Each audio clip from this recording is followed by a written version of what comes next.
Rádio Federal, do jeito que você curte. A web rádio que é a sua cara. Muito mais músicas. Acorda, que a vida passa. Hoje eu não sei namorar, meu amor. Deu amnésia, eu não tô de caô. Muito mais conteúdo. Programa BV Educação. Só notícia boa. Programa Moneycast. Papo Firme é federal. Mulheres Reais. Programa Ping Pong. Na trilha certa. Programa Empreende Brasília. Você está ouvindo Light Hit. Programa Eveline Ogawa. Na Rota do Rock. O Sexta Pop. Programa Federal Sem Vergonha. Muito mais interatividade. Parabéns, velho. Você ganhou um par de ingressos. Palmas aí, ó. Sonoplasta inútil. Ganharam ingressos aí duplos. A Rádio Federal é do jeito que você curte. Rádio Federal. Rádio Federal. Rádio Federal, a melhor web rádio de Brasília. Seja um parceiro do projeto Rádio Federal, a rádio web que mais cresce em Brasília. Anuncie, ligue 61 8451 5111 ou 3522 6759. Rádio é federal. No ar, programa BV Educação. Seu caminho passa por aqui. Com o professor Bernardo Verano. Boa tarde, olá a todos, feliz 2019. Olá, queridos ouvintes da Rádio Federal. Aqui é o professor Bernardo Verano e estamos mais uma vez no ar com o programa BV Educação. E hoje vamos falar de um tema muito importante. Como é que a gente estuda e sendo feliz? Hoje aqui comigo eu tenho aqui o professor Vander Pereira, professor doutor em felicidade. Quem diria, hein, Vander? Doutor em felicidade, com uma matéria sobre felicidade na UNB. Conta pra gente aí um pouquinho, como que foi essa história? Como foi seu caminho para se tornar o doutor felicidade? Bom, primeiro eu queria agradecer aí o convite ao meu querido amigo Bernardo, né? Grande professor da área, agora com esse novo empreendimento, tem tudo para ser um grande sucesso, já é um grande sucesso, uma repercussão muito grande. E também dar um abraço aos ouvintes e telespectadores e internautas e todos aqueles que estão acompanhando o programa aí por diversas mídias, né? Bom, a coisa não tá fácil, né?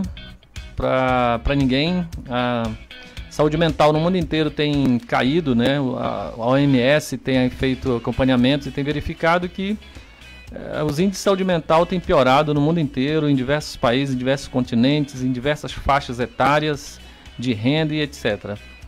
E aumentando os casos, né, de doença mental, principalmente depressão, ansiedade, comportamentos autolesivos, né?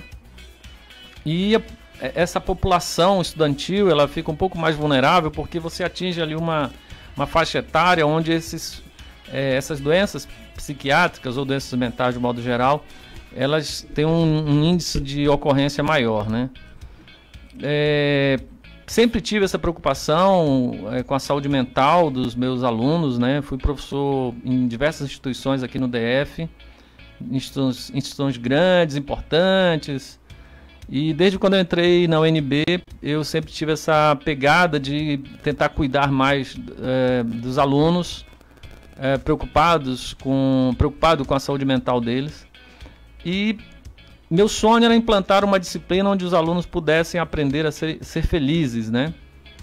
E, felizmente, por uma conjunção de fatores, desde o ano passado, no segundo semestre do ano passado, a gente começou a ofertar a disciplina de felicidade para os alunos da UNB e, graças a Deus, tem sido um sucesso. A gente vai ofertar novamente esse semestre com uma expectativa também muito boa. Muito legal, Vander. O que eu percebo, por exemplo, não só você tem uma percepção maior no ensino superior, mas a gente vê cada vez mais crianças já tendo problemas com a saúde mental. Crianças, quando eu digo crianças, são crianças mesmo, com 10 anos, já tendo que ter acompanhamentos psicopedagógicos, psicoterapêuticos, muitas vezes até com vias medicamentosas. E a escola, muitas vezes, um ambiente que até não chega a ser um ambiente saudável para ela. Agrava esse estado mental, mas e mais, leva a ele um desenvolvimento acadêmico pífio. E isso gera um ciclo vicioso no menino, que vai chegar no ensino médio, no ensino superior, com a autoestima lá embaixo. E dessa forma a gente vai formar um profissional, uma pessoa que não consegue seguir em frente com as suas demandas. Nessa situação, o que a gente pode fazer para que esses erros sejam corrigidos? Não só na escola, mas primeiro com essa pessoa, com ela mesma, dentro de casa, com essa pessoa. O que ela pode começar a fazer para ter um ritmo de vida melhor? Porque não adianta nada eu falar que na minha escola não é assim, na minha casa não é assim. Se a criança está sentindo mal, como é que a gente pode trabalhar essa criança? Quais são os sinais de que aquele adolescente não está se sentindo bem com relação ao ambiente escolar, ao rendimento acadêmico e a uma percepção mental? Porque a gente tem esse problema grave. E esse problema traz para a gente vários sinais. Quais são esses sinais? Que a família pode perceber e que a escola pode perceber. Você vê como a questão é complexa, né, Bernardo? Na sua fala, você foi desfilando um corolário de situações onde o problema central é o sofrimento de boa parte dos estudantes e, consequentemente, sofrimento de todos aqueles que estão envolvidos, né? Família, professores e tal. É uma situação complexa que possui múltiplas variáveis como causa e que não vai ser resolvida com uma única ação, né? Então existem questões aí que são estruturais, questões ligadas ao país como um todo, né? E a falta de perspectiva para a juventude que se apresenta, né? A crise econômica, a dificuldade de oportunidade, o desemprego, assim por diante.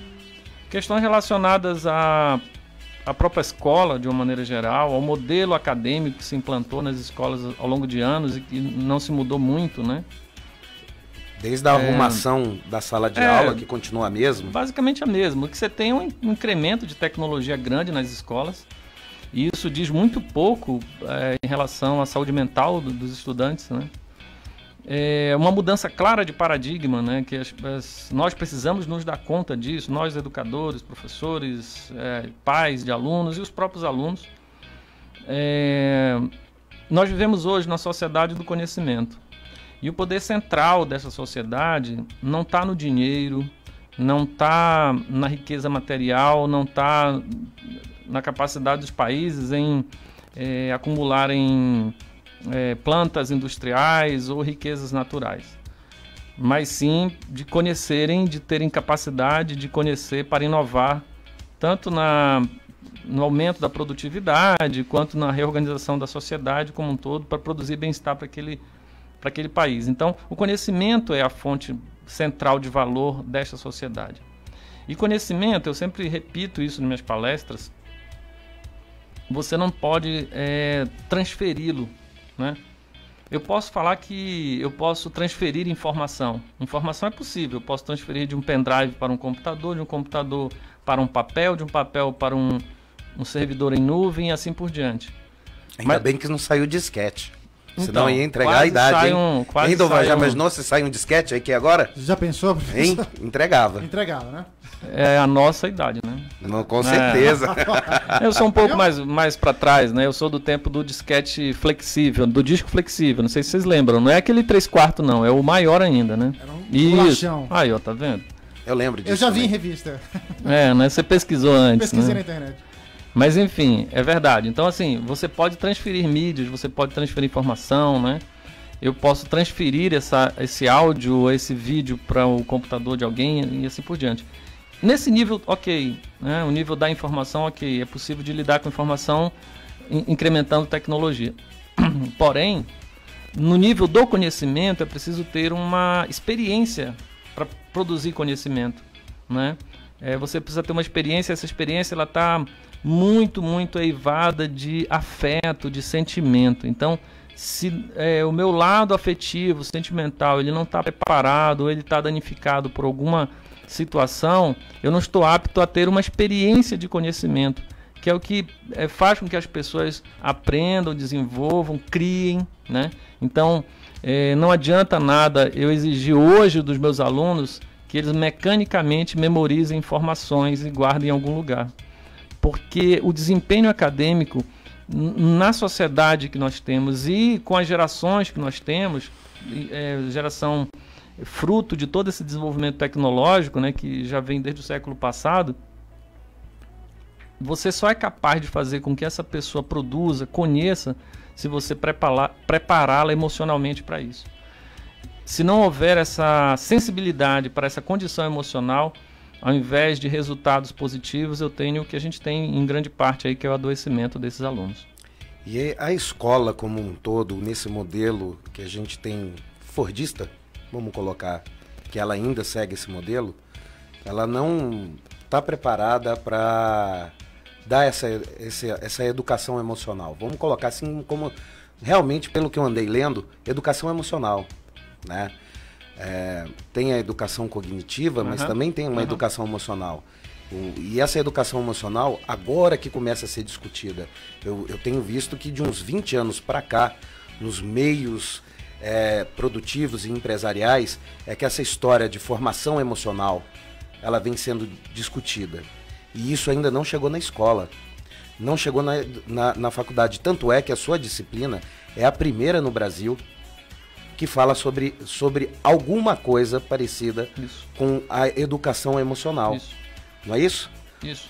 Como é essa experiência de estar falando de educação emocional, dessa formação emocional, para um público que está um pouco acima do que a gente estava acabando de falar aqui? Está falando do pessoal da universidade, mas também tem que ser estendido para os meninos aqui de baixo. Isso. Separando em duas partes, né? Primeiro, a questão do profissional, né? As empresas realmente estão se dando conta que produtividade tem a ver com saúde mental, tem a ver com condições emocionais que facilitem a transmissão, a difusão do conhecimento, a transmissão de informações, a criatividade e a inovação, né? As empresas que não conseguiram perceber isso, elas tenderão a desaparecer, porque é disso que se trata quando estamos falando de sociedade do conhecimento. Quando eu ofertei a disciplina na UNB, obviamente eu recebi muitos elogios, muita solidariedade, incrível como as pessoas se solidarizaram com o meu projeto, escreveram para mim, me encontraram nas redes sociais, no meu Instagram, Facebook, e recebi muito carinho. Mas também recebi críticas, e desde o começo eu havia dito que eu não ia responder a críticas, né? Mas é interessante como as pessoas me marcavam quando surgiu alguma coisa nas redes sociais criticando minha disciplina. Algumas pessoas iam lá e marcavam meu nome, possivelmente esperando que eu fosse lá e quebrasse o pau, brigasse e tal. Mas enfim, o que acontece? Uma das críticas que foram mais frequentes é de que eu estava tratando esses alunos aí com muito mimimi, né? Tratando como quem trata crianças, né? E que isso ia produzir profissionais imaturos, incapazes de serem engenheiros.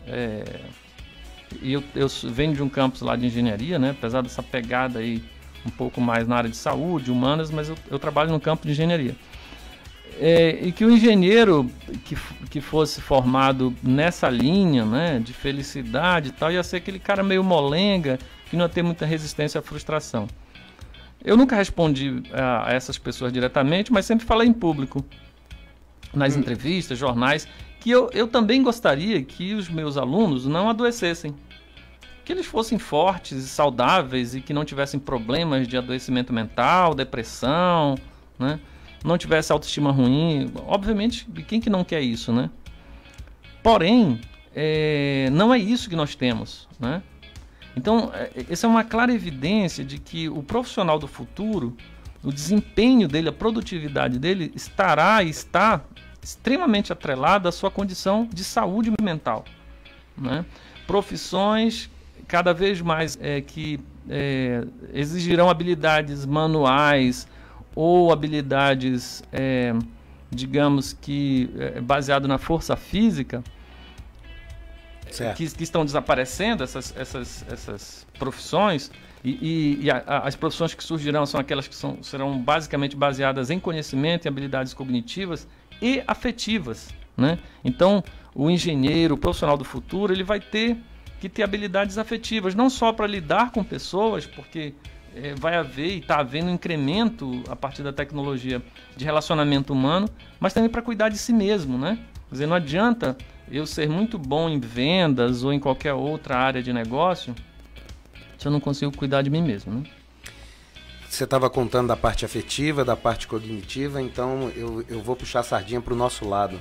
Eu percebo aí que o professor vai ser extremamente importante nos próximos anos, porque dentro dessa formação como um todo, eu percebo aí que o professor consegue ter essa parte afetiva e ter essa parte também de construção do conhecimento, de troca de informação. Não como dono da informação, que o papel nosso vai mudar, né? Mas como vetor de informação, né? Então, e é uma profissão pesada, né? Muito. E tem, desculpa interrompê-lo, mas você toca num ponto fundamental. O professor está numa encruzilhada terrível, porque as famílias, de um modo geral, abriram mão de fornecer essa educação afetivo-sentimental para os filhos, né? Não por quererem se desobrigar dos filhos, mas por não encontrarem uma maneira de fazer isso, uma maneira adequada de fazer isso. Perfeito. Né? E acaba sobrando para a escola, para o professor, né? Que você encontra pais que terceirizam essa educação para as escolas. E, de um lado, o pai cobra do professor que trate de uma maneira adulta o seu filho, ou uma maneira saudável o seu filho, mas também pressiona quando o professor é um pouco mais incisivo, um pouco mais duro com esse aluno. Então, ele está numa encruzilhada. Por outro lado, a gente já ouve há 20 anos que o professor ele vai ser substituído de sala de aula por tutores eletrônicos, digitais, que a tecnologia vai minimizar o papel do professor e os grandes projetos educacionais voltados para a tecnologia a maioria tem esse norte, né, de tentar substituir o papel do professor por tecnologia. Isso não é verdadeiro, isso não se sustenta.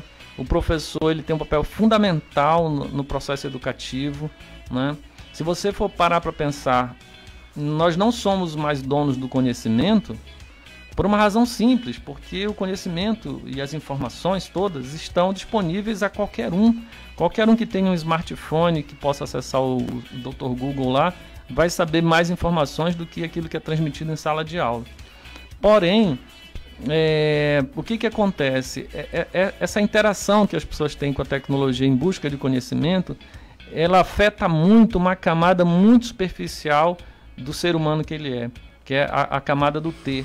Ele passa a ter informações, mas ser uma pessoa, ser alguém inovador, ser alguém maduro, só é possível com uma experiência, com uma experiência de sala de aula na educação tradicional, com o professor. E aí você vê que o professor está meio que desamparado, né? Ele se sente impotente de dar esse passo e ter uma relação mais afetuosa, baseada no carinho, no amor, na felicidade. Ele tem medo de fazer isso porque tudo na sociedade indica que esse passo é errado. Então ele acaba indo para o modelo tradicional, se afasta do aluno, acaba indo para o modelo em que o professor detém o conhecimento e o aluno precisa ser o receptáculo desses conhecimentos. Isso é uma ilusão. Meus caros professores, vamos abandonar isso, porque o conhecimento ele só vai se dar em sala de aula se você tiver essa dimensão do afeto. E se a gente vai para o modelo tradicional, o aluno adoece. E o foco maior do papel do professor hoje em dia é o aluno. A gente tem que desenvolver as competências e habilidades, a capacidade do aluno de se desenvolver. A maior alegria de um professor é ver esse aluno se desenvolvendo, com as suas dificuldades, com as suas facilidades. Então, quando esse aluno se desenvolve, ele se desenvolve não só por ele, mas pela capacidade do professor. E isso tudo só é conseguido com afeto. Eu conto isso por experiência própria. só é conseguida com afeto. Só que é uma linha tênue, né? É uma linha tênue e cada vez mais sendo pressionada pela escola, pela família, pela escola, pela família, pela instituição, pela sociedade. E a sociedade não entende que o professor é uma mola mestre que nós temos e que temos que valorizar essa profissão. Agora, o professor também não entende que a gente tem que trabalhar cada vez mais com soft skills, com habilidades e comportamentos voltadas para capacidades mais emotivas, com a capacidade de se comunicar melhor. E essa comunicação melhor não é questão de dar bronca no menino, né, Wander? É a questão de comunicar o afeto. E tem técnicas para isso, né? Como é que são isso? Como é que é essa história de técnicas para a gente comunicar esse afeto? Como é que essa comunicação não verbal? Como é isso um pouquinho? Porque a felicidade também se faz através de comunicação, né? Sem dúvida. A questão toda é que nós abrimos mão, nós eu falo enquanto sociedade ocidental, que é o que a gente conhece, né? A gente abriu mão de uma condição extremamente valiosa que a natureza levou anos para desenvolver no ser humano, que é a capacidade de refletir, né, cara? Existem poucos espaços onde você desenvolve a sua reflexão, né? E na família, se você tenta pensar um pouco sobre si mesmo, ficar um pouco mais na sua, já chega alguém perguntando o que é que você tem, se você está triste. Nas redes sociais, nas conversas, você vê que os estudantes, jovens, não conversam, cara.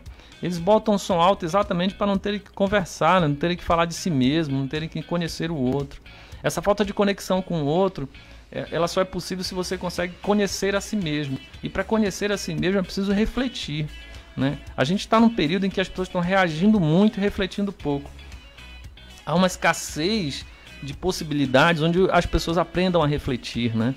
Então isso gera um baixo conhecimento sobre si mesmo.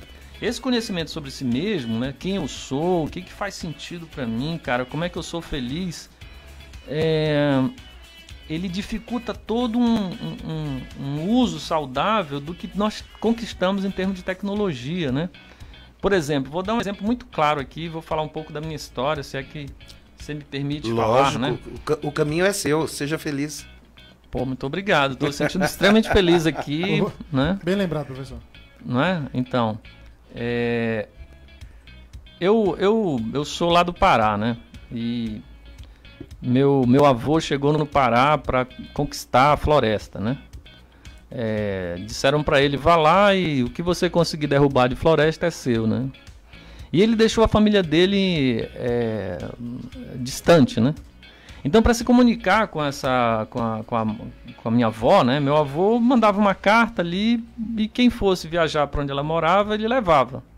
E aquilo demorava meses para chegar a carta e para responder mais ainda, né?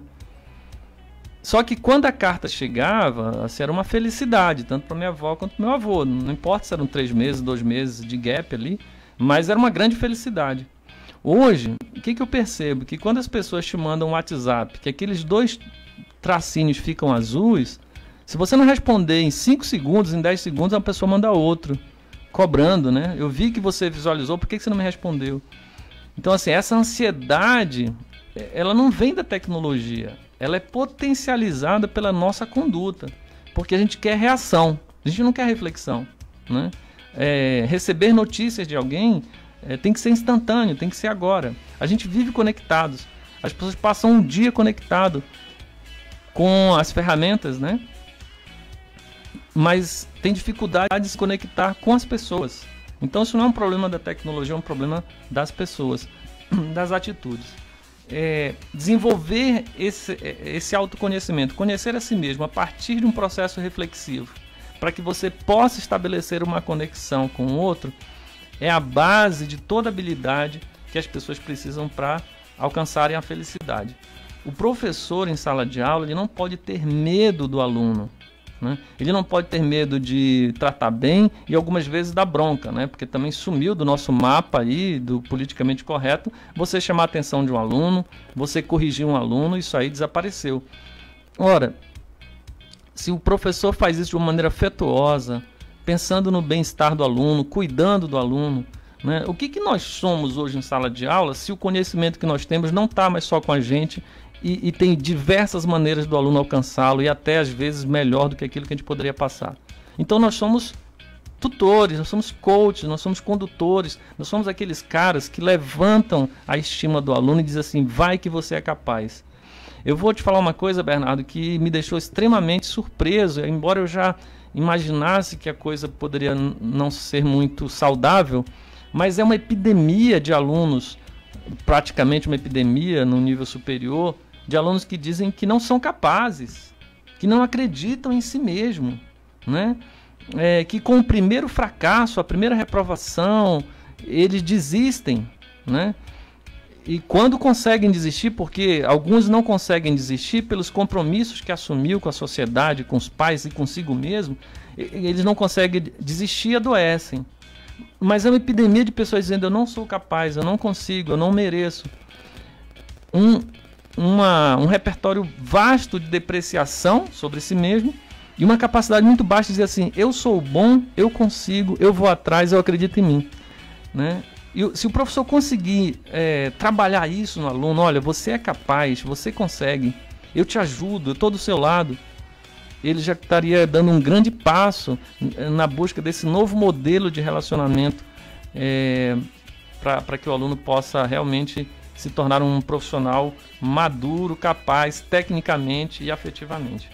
Isso vai além de uma mentoria de estudo, isso não é técnica de estudo, não é nada, isso são técnicas emocionais, né, de potencializar o sentimento, as características de autoconhecimento, as características de merecimento, né, não só de autoconhecimento de quem eu sou, mas também de merecimento, não é isso?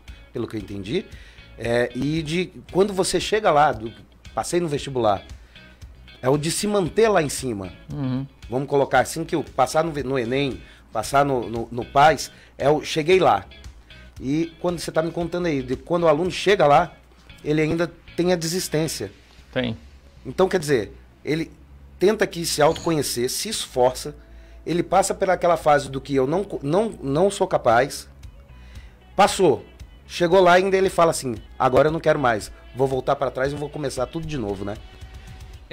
São diversos perfis e esses perfis são...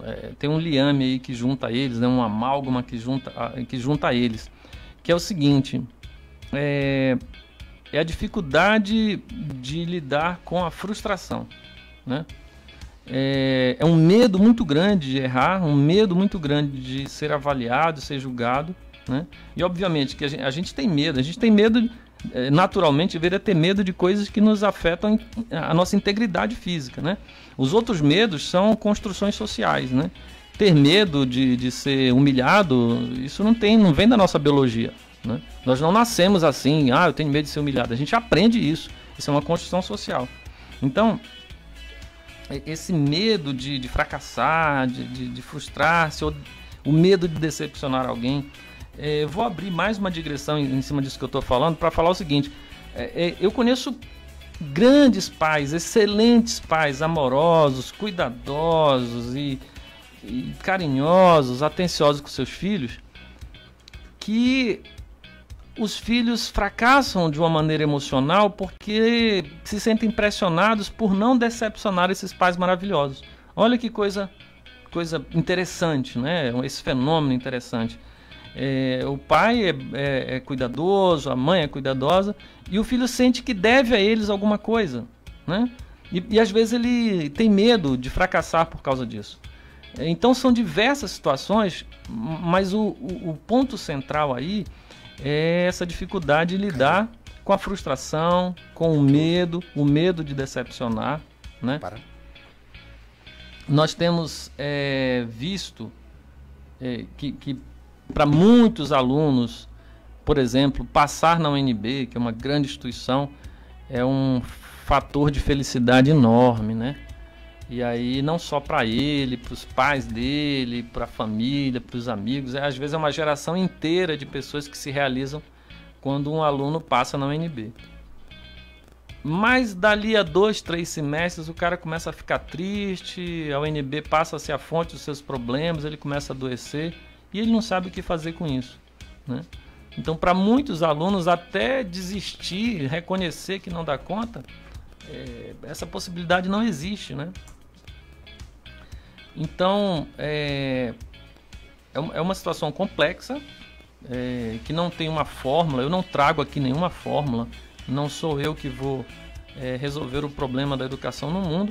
A minha mensagem é que nós precisamos atentar mais para essa condição emocional, essa saúde mental dos nossos alunos, porque o desempenho acadêmico hoje ele está extremamente relacionado, ele não tem como separar o desempenho cognitivo de uma pessoa do seu desempenho acadêmico, do seu desempenho afetivo, né? Então, assim, o afeto, a dimensão do afeto, a dimensão do cuidar, do compreender, do solidarizar-se e algumas vezes chamar a atenção, sim, brigar, sim, sem violência, sem ignorância, né?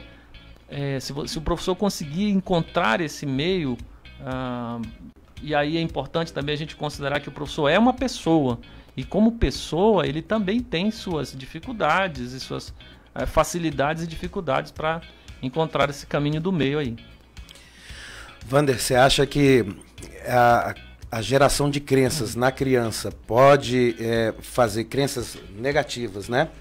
Pode fazer com que ele não se dê bem na hora do estudo, por exemplo, crenças de merecimento, ou crenças que fazem eles, você tem que estudar, ou ele tirou nota boa, ele não fez mais do que a obrigação, de vez a família, por exemplo, valorizar, ou então o pai que não acompanha a escola. Não estou falando que a culpa tudo é de pai e mãe, não é isso, mas na minha época era muito comum, na sua também, a gente tirar um 9, não fez mais do que sua obrigação.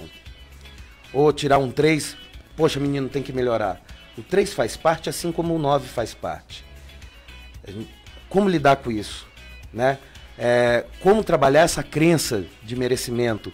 Como a gente pode educar esse menino? Um pai que está nos escutando agora pode educar esse menino para minimizar essa crença, para que ele possa estudar, porque queira ou não queira, esse menino vai chegar, vai aparecer lá na escola para mim, com crenças de merecimento que vão impedir o estudo dele. Como é que o pai pode trabalhar e como o professor pode trabalhar isso? Você tem alguma dica aí pra gente?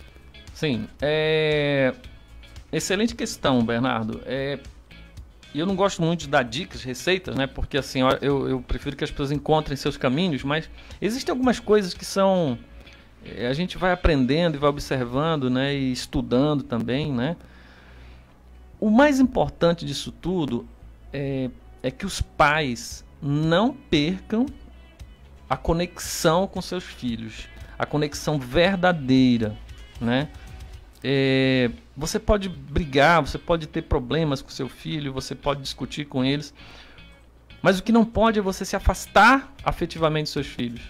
Você não pode, em hipótese nenhuma, perder a conexão verdadeira com seus filhos, né? E isso é a base do diálogo que vai, muitas vezes, salvar o seu filho de uma doença ou de coisa pior, como suicídio, por exemplo. Manter essa conexão verdadeira, genuína, baseado no amor, no afeto com seus filhos, é fundamental para tudo. Então é importante que você volte e meia converse com seus filhos e faça uma checagem do que ele anda pensando, o que ele estabeleceu de regras sobre determinadas experiências que ele vive. Existe um período da vida da criança que é muito crítico para isso. Quando ele começa a se sentir um pequeno adulto e a formular as suas próprias regras. Isso se situa aí por volta dos 8 até uns 12, 13 anos, em que ele começa a derivar regras das experiências que ele tem na vida. Checa isso com ele. O que você pensa disso, filho? O que você achou daquilo? Como é que foi isso para você?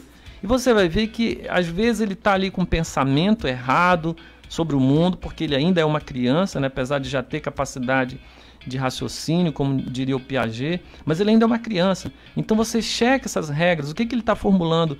Formulando sobre si mesmo, né? Eu não sou capaz, pode ser uma regra que derive de uma situação até corriqueira que você não se deu conta, mas fez uma crítica a ele, né?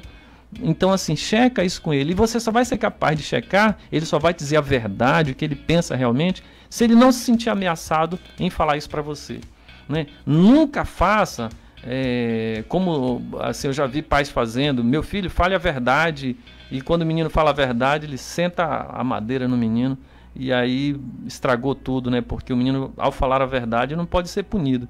Ele pode ter feito algo muito errado. A ideia é você trabalhar com ele para corrigir o errado, assumir as consequências, mas elogiá-lo por ter falado a verdade. Eu já ouvi algumas palestras de crenças financeiras e atentei a isso para o lado de educação, quando dentro das palestras de crenças financeiras, eu escutei aquela máxima assim: o dinheiro não cai em árvore, o dinheiro não cai em árvore, você tem que trabalhar muito. E eu joguei isso para a escola, né? Você não fez mais do que obrigação, você não fez mais do que obrigação.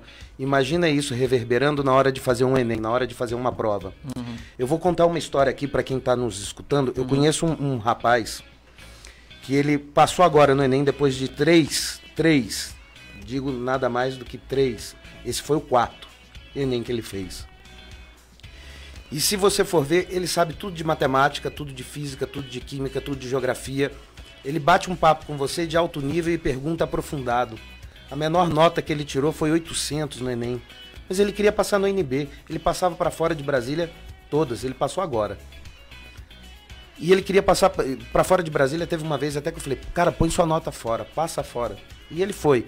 Mas ele não queria. Ele ficou, fez de novo, né? Ele só passou no ano passado para fora de Brasília para aumentar a autoestima dele. Mas na hora da prova ele ficava nervoso. Ele não se sentia seguro. A pessoa que se sente assim, eu trabalhei bastante com ele, falei assim: olha, o seu estudo não está sendo eficiente, porque você está se cobrando demais. Uhum. Você está se cobrando demais. Você se cobra demais, você sabe tudo. Cara, relaxa, vai com calma. Com certeza, as crenças dele para esse tipo de situação não estavam positivas.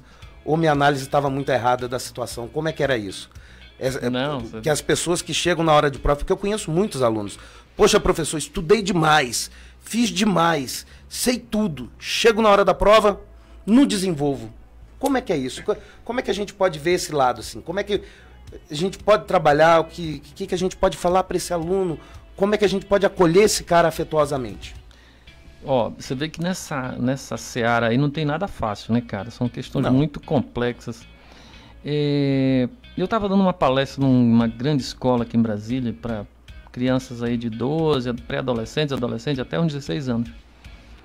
E eu falando aqui essas coisas legais, bonitas e tal, e uma menina, acho que uns 12 aninhos, perguntou assim: tudo bem, professor, agora como é que eu convenço meu pai de que o que eu quero fazer, né, vai me fazer mais feliz do que ganhar dinheiro? Ótima pergunta. Aí eu caí para trás, né, cara? Ficou difícil não, assim, me envolver afetivamente com essa questão, até porque eu também tenho filhos, né? Eu tenho 3 filhos e 2 deles estão nessa faixa aí de 11 a 14 anos.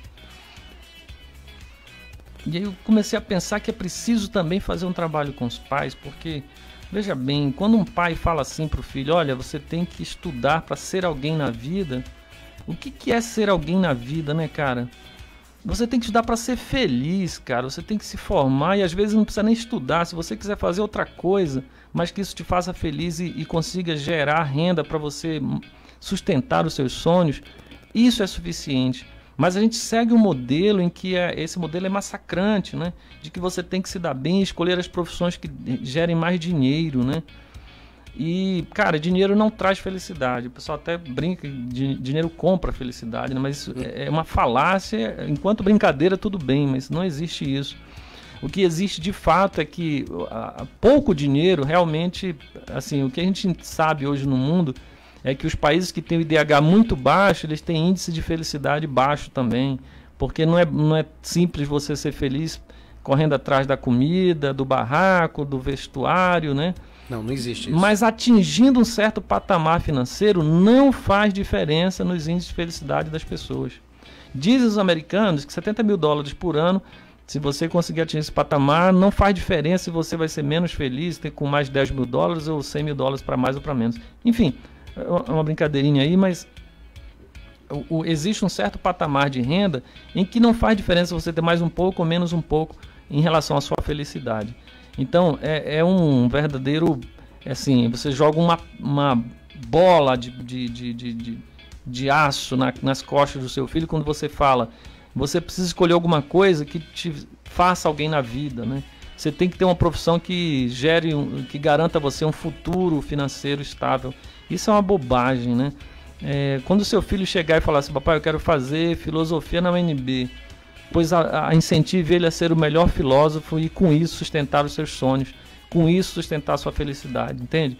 Meu pai, eu quero fazer uma profissão que não é muito valorizada, mas é o que eu gostaria de fazer, pois você vai ser o melhor cara dessa profissão, entendeu? Mas a gente sabe que existem famílias que não toleram a ideia de o filho não escolher aquela profissão nobre que o pai formou, que a mãe formou, que o avô formou, né? E isso é um verdadeiro absurdo. Os jovens assimilam isso e se impõem a condição de estabelecer esse sonho. Uma coisa que eu digo para os alunos é o seguinte: pensa bem, eu trabalhei como coach durante muito tempo, né? Psicólogo, coach e tal. Eu atendi um jovem que já tinha feito 15 vestibulares para medicina. Então você imagina o quanto estava destroçada a autoestima desse sujeito. E era alguém muito capaz, Total. muito inteligente, um jovem saudável, mas que não conseguia passar, e o sonho dele era o UNB. Ele já tinha passado em outro, passou em mecatrônica, passou não sei o quê, mas ele queria fazer medicina na UNB. Aí ele conseguiu, como você falou, passar em outra instituição fora de Brasília, aqui perto, acho que Uberlândia, não lembro agora. Ótima instituição também. Isso. Mas ele queria o UNB, né? E não conseguia abrir mão daquilo. Eu falei, fulano, vem cá, vamos descobrir de onde é que vem essa sua fissura. Porque assim, é importante a gente incentivar a persistência. Persistência é uma característica fundamental na vida das pessoas, né? Quem começa alguma coisa e vai desistindo, vai sofrer muito com isso. É importante ter persistência. Eu trabalho uma máxima que é o seguinte, começou, tem que terminar. Então assim, persistência é importante. Agora, quando tudo no mundo diz que o seu caminho não é aquele, né? Uma placa na rua, 10 reprovações de vestibular, um filme que você vê, tudo fala que você não tem que seguir aquilo, dê uma chance à reflexão de que não é aquele o caminho. E descubra se você não está vivendo o sonho que seu pai, que sua mãe, que a sociedade projetou em você, né? Imagina, será que o cara vai ter alguma alegria quando ele passar no vestibular da UNB de medicina? Eu não duvido que ele terá alegria, mas eu acho que ele vai ter mais alívio. E alívio você não ganha nada, você se livra de algo ruim. Ter alívio não é ser feliz, tá, galera? É uma maneira de não sofrer, tá? Então assim, é importante que a gente seja persistente, mas é importante a gente saber também se vale a pena, né? Se eu estou vivendo o meu sonho ou o sonho de alguém. Outra brincadeira que eu faço com meus alunos é o seguinte: no dia que você passou no vestibular, quem ficou mais feliz? Você ou seu pai? Ou a sua mãe, né? Aí os alunos, fui eu. Mas e seu pai? Não, meu pai ficou bêbado, soltou fogos, foi na casa dos amigos. Pô, ele ficou feliz. Fez faixa, lembra? Antigamente fazia as faixa faixas, na quadra. exatamente. Então, lembra, Idovan? Botava aquelas faixas na quadra? Lembro bem. Você ganhou faixa, Idovan? Olha, na verdade não. Não? Porque, na verdade, eu tentei 4 vezes o UNB. E aí, como eu tinha passado em outras faculdades, eu decidi fazer uma faculdade particular. E como eu cheguei em casa meio que frustrado, minha família não fez tanta festa assim, né? Todo mundo, não, vai ser legal, você vai fazer o que gosta, não sei o quê. Mas eu não tava muito feliz, não, confesso pra você. Pois mas ainda bem, Dovan, que você seguiu sua vida e largou esse negócio, essa frustração. Na verdade, eu fiz o que eu queria. Porque eu tentei no UNB publicidade. Eu imaginava que era isso que eu queria. Mas na verdade isso aí era a sociedade que estava me impondo. Uhum. Eu percebi somente depois, um pouco de maturidade, né? Em particular eu fiz letras. Olha só. Mas enfim. E essa percepção que o Idovan teve agora, né, tardiamente, se alguém tivesse chegado com ele e falado, cara, o importante é você ser um cara competente, bom, feliz em outra área. Não é o UNB que vai te fazer isso. É o seu caminho, é você que está construindo isso, né? Exatamente. Podia ter tentado letras no UNB, quem sabe, né? Com certeza, com certeza. E eu te garanto que até o seu estudo ia ser mais eficiente. Exato. sabe? Na hora de você ter definido que letras ia ser seu caminho, por exemplo, para a UNB, com certeza o seu estudo ia ser mais eficiente. Você ia estar largando uma pressão e você ia conseguir, com uma metodologia de estudo correta, porque tem técnicas de estudo, isso aí é normal. Com a técnica de estudo, sabendo aquilo que você quer, sem pressão, você ia conseguir ter uma eficiência melhor na hora do estudo. E quando você tem essa eficiência aliada a um emocional correto, cara, a eficácia disso é sucesso, né, Wander? Sem dúvida. É sucesso. Engraçado, professor, que eu tô vivendo isso bem de perto agora, que o sobrinho da minha esposa acabou de passar na UNB para medicina, né? Foi das melhores pontuações que ele teve. E ele tá super feliz. Mas eu ainda não perguntei para ele se era realmente isso que ele queria, né? O pai fez festa, faixa, fez aquela coisa toda. Mas ele tá no embalo ainda, né? Tá meio que anestesiado pelo momento, né? UNB, medicina. Acho que você pode até não querer isso, mas é o patamar mais completo que você pode atingir. Mas eu não sentei com ele e perguntei se ele tá feliz, se era isso que ele queria mesmo, né? Se ele sabe mexer, se ele gosta de mexer com gente, com pessoas, ver sangue, esse tipo de coisa. Eu ainda não tive essa oportunidade, mas tô vivendo de perto essa alegria, né? Vou fazer isso, vou fazer essa pergunta. Muito bem. E se ele tiver dúvidas, que você diga a ele que ele experimente então o caminho. Sim. E que se não for esse o caminho, que ele seja capaz de desistir e começar outra coisa. É importante que ele, já que conquistou, né? É uma conquista. E por isso que eu digo que às vezes, para alguns alunos, é difícil desistir disso, né, cara? Você diz assim, pô, eu vou desistir da UNB. Pô, essa chavinha não existe lá. Ele procura no painel dele, esse botão não existe, né? Ele tem que ir adiante, mesmo sofrendo, mesmo passando por tantas dificuldades que a vida acadêmica, quando você não está preparado para ela, lhe impõe, né? Então é importante você chegar com ele e falar, ó, cara, vai lá, você conseguiu, parabéns. Tenta ser feliz com isso, tenta encontrar o seu caminho, se não for o seu sonho, mas é uma possibilidade de ser feliz também, você no curso de medicina. Agora, tenta lá. Se não der, tenta outra coisa, cara, sabe? O importante é você ser feliz. É verdade. Professor, tem muita gente participando da sua live aí. Manda um abraço para esse pessoal, eles estão carentes, hein? Cadê, pessoal? Eu não tô achando. Vamos encontrar aí, mandar beijo, abraço. Tô meio perdido, eu vou achar todos aqui agora. Wander, eu sei que tem uma coisa que te deixa muito feliz e me deixa feliz também. Música. E você tem uma banda chamada Violeta Groove. Essa banda tem músicas muito bonitas e uma delas o meu filho em especial gosta muito. E eu gostaria, Idovan, que a gente tocasse essa música enquanto eu respondo esse pessoal. Fechou, professor. Vamos lá? Fechado, daqui a pouco a gente volta.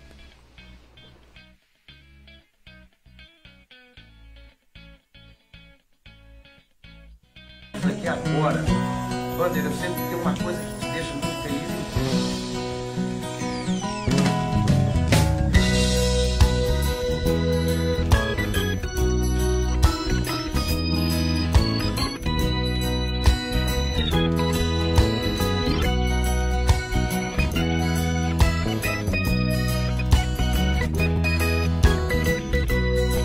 Ai, que saudade do meu tempo de menina.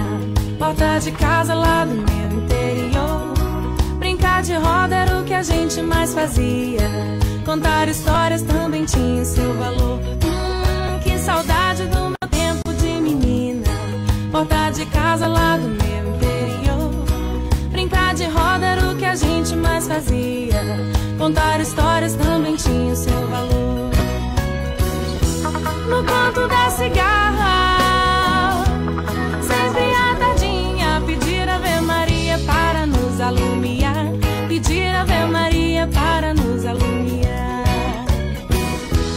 A boca da noite, a lua às vezes vinha, bonita, cheia, redonda, lá de cima nos olhar. Bonita, cheia, redonda, lá de cima nos olhar. Bonita,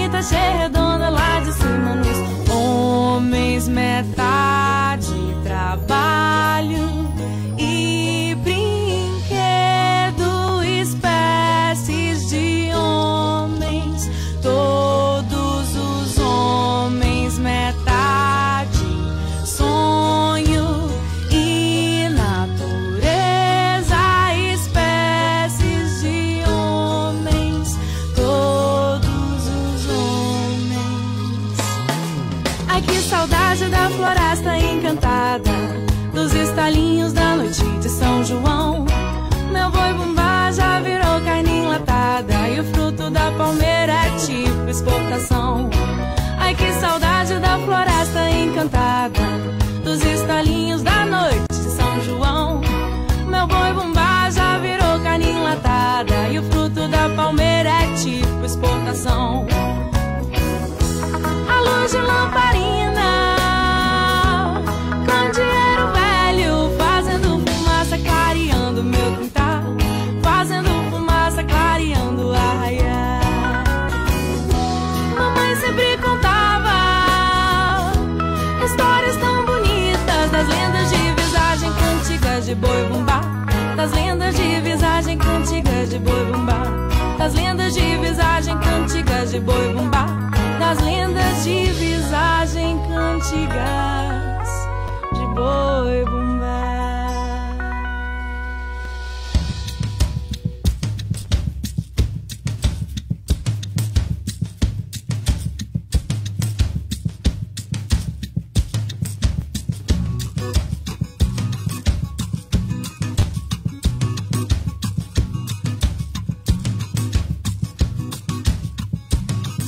Menina, varre o terreiro que o meu boi bumbá chegou. Menina, varre o terreiro que o meu boi bumbá chegou. Enfeitado de miçangas com a barra bordada em flor. Enfeitado de miçangas com a barra bordada em flor. O farol acendeu, uma estrela alumiou. O farol acendeu, uma estrela alumiou. Foram os olhos do meu boi bumbá quando nas candeias passou. Foram os olhos do meu boi bumbá quando nas candeias passou. Já levanta, menina, da bancada de flor. Já levanta, menina, da bancada de flor. Menina, varre o terreiro que o meu boi bumbá chegou. Menina, varre o terreiro que o meu boi bumbá chegou. Menina, varre o terreiro que o meu boi bumbá chegou.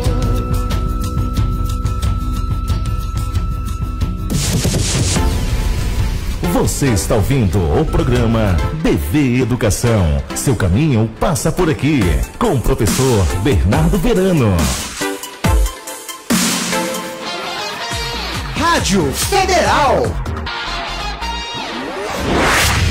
Agora você pode levar a Rádio Federal com você aonde for.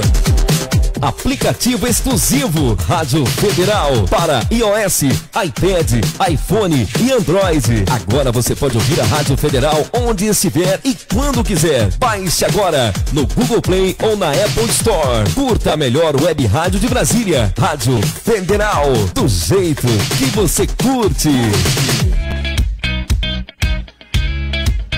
Voltamos aqui com o Dr. Vander Pereira, professor da UNB, da matéria Felicidade. Vander, quais são suas perspectivas para esse ano? O que você pretende fazer nessa matéria da felicidade? Como é que você está programando ela lá para o pessoal da engenharia? Muito bem. É o seguinte, nós vamos ofertá-la novamente lá no campus do Gama, um campus de engenharia. Vamos diminuir o número de alunos, né? A gente abriu 240 vagas no semestre passado, cara, e foi assim... Sucesso, né? Sucesso total, mas assim, é difícil você trabalhar de uma maneira mais profunda com tanta gente em sala, né? E a gente reduziu para 120, o que é também um número bem, né, grande. Muita gente ainda. São 120 alunos esse semestre, nós esperamos lá. Aprendemos muito no primeiro semestre. Você sabe que essa disciplina eu baseei muito nos modelos americanos, de Harvard e Yale, né? Mas eu também adaptei muito para a UNB e tentei criar uma condição em que os alunos pudessem experienciar aquilo que aprendem em sala de aula. É uma disciplina, então ele aprende alguma coisa. E o que ele aprende? Ele aprende a conhecer a si mesmo e buscar a felicidade, né? Ter uma experiência agradável, feliz, nesse momento tão difícil da vida dele. Não é um aulão de autoajuda, não é psicoterapia, nada. É uma disciplina em que o cara aprende a buscar a felicidade, né? E como não tem fórmula a priori para felicidade, é importante o cara se conhecer, e é nisso que a gente aposta muito, né? Então, mas para se conhecer, cara, a gente tem que meter o pé. Não adianta ficar se conhecendo só para dentro, na cabeça, não. Você tem que meter o pé e falar com as pessoas, se expor, né? Exercitar aquilo que a gente ensina em sala de aula. Então a gente acabou dando esse caráter vivencial para a disciplina, o que foi uma coisa muito boa, né? Diferenciando um pouco a nossa disciplina das outras que existem no mundo afora. E nós pretendemos aprofundar isso agora esse semestre. Tem definição felicidade? Boa pergunta. Tem definição técnica, aquela que a gente vai ler um artigo sobre. Tem as definições histórico-filosóficas sobre felicidade, né? Por exemplo, os gregos antigos associavam muita felicidade à boa sorte, né? Se você tem boa sorte, você é feliz e tal. Existe o pessoal da psicologia positiva, que eu também uso um pouco ali como referência, em que a felicidade ela tem a ver com 3 níveis de... A felicidade ela ocorre, ela se dá em termos de prazer, de significado e de engajamento na sua vida, né? Mas é difícil definir algo tão subjetivo. O que eu tento passar para meus alunos é que ser feliz não é uma coisa constante na vida, né? Senão vira uma euforia. Ser feliz é você encontrar um caminho para fazer coisas que fazem muito sentido para você e para muita gente, muitas pessoas, né? E não tem como transferir a minha felicidade para os outros. Eu posso fazer os outros alegres, mas ser feliz é outra pegada. Então você tem que encontrar o seu caminho e aposta no autoconhecimento. Se você tem uma noção geral que sua vida é boa, né? Isso ajuda você a lidar com aqueles problemas do dia a dia da sua vida. Ser feliz não é ser isento de sofrimento, de dor e tal, né? Ser feliz é você ter essa noção de que sua vida é boa e que você é capaz de lidar com os probleminhas do dia a dia de uma maneira positiva. É quase que uma gratidão, professor. Envolve gratidão, né? Porque faz parte. É uma das formas de você solidificar a sua felicidade, é você ser grato, né? A gente agradece muito pouco. Eu conheço pessoas que agradecem porque estão vivas, né, cara? E o que já seria assim... estar vivo, né? Estar aqui interagindo, participando e sabendo que um monte de gente está vendo a gente, falando com a gente. Pô, só tem que ser grato com isso. Ser grato com isso é uma maneira de ser feliz no agora, porque a felicidade tem isso também. Não existe felicidade do ontem e do amanhã. Só existe felicidade do agora. Eu posso ser feliz com as lembranças do ontem e com a expectativa do amanhã, mas essa felicidade é agora. Agora, para a gente poder encerrar, eu tenho uma pergunta que eu recebo e eu vou repassar. Como manter esse mindset lá em cima, positivo, para o aluno que está estudando para fazer uma prova, para fazer o Enem, para passar numa disciplina? Como é que esse aluno tem que vibrar para manter esse mindset totalmente positivo? Como é que ele tem que agir? Porque eu trabalho com a ideia de tudo que a gente pensa, sente e age, reverbera. E como é que a gente mantém isso aí lá em cima? Perfeito. Primeiro, a gente tem que ter a noção de que não dá para manter o nosso... a nossa positividade sempre 100% lá em cima, né? O professor Tal Ben-Shahar, que é um dos caras lá de Harvard que trabalha com felicidade, né, happiness, ele diz assim: se abrace, não renegue os seus pontos fracos, não renegue as suas frustrações, se abrace com ela, aceite-as, né? Então não dá para eu manter o sujeito que está se preparando o tempo inteiro feliz, motivado, top, não dá. Mas eu preciso manter uma média, uma frequência, uma intenção de buscar aquilo, né? Isso é que ele tem que correr atrás. Essa capacidade de ter um foco, de estabelecer uma disciplina e extrair prazer e felicidade disso. Não tem jeito. Você tem que lidar com as suas próprias frustrações, com seus medos, né? Você não pode achar que aquele é o único caminho da sua vida, porque aquele é o momento da sua vida em que os caminhos se apresentam. Então, essa positividade ela é interessante, você mantê-la como foco, como interesse, Mas também não acredite nisso que você vai ter 100% o tempo inteiro, senão vira uma euforia, e isso parece um pouco com doença, né? Com patologia. Essa euforia excessiva que a sociedade de consumo tenta vender nos seus produtos, ela é meio patológica. Aceite quem você é, né? Mantenha seu foco. A busca de um tutor, de um coach é fundamental também, e aí o trabalho do Bernardo tem sido fundamental. Eu tenho acompanhado, assim, meio que de longe, mas acompanhado a maneira como ele mescla essa coisa da técnica, mas também do afeto, do cuidar, né, dos seus alunos, de mostrar que eles são capazes. Essa crença fundamental em si mesmo, gente, ela é poderosíssima, cara. É isso que vai fazer a diferença na sua vida. O dia que você perder a crença em você mesmo, você tem que pegar a primeira pessoa que você confia e se agarrar nela e pedir ajuda, porque você vai estar perdendo um pouco da sua humanidade.